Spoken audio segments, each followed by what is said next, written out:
Assalomu alaykum va rahmatulloh. Qadrdonlar, azizlar, umraga kelganlar juda yaxshi biladi.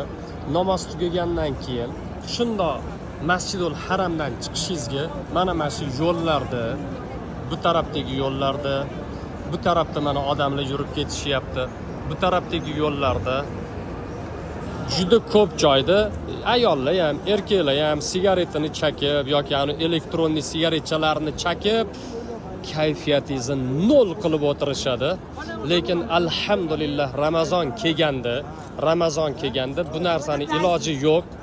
Mabodo mashi atrofda qo'lingizda sigaret bilan turganingizni polislik ko'radigan bo'lsa, akaxonimizni shvabrasini ko'rdingizmi? Mana shu shvabrani shundoq olib, shundoq ko'zingizga tiqib qo'yishadi, keyin butun umr ko'zingiz qiynalib yuradi.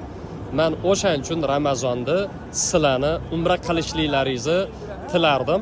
Sababi Ramazonda Makka ham, Madina ham juda pokiza holatda bo'ladi.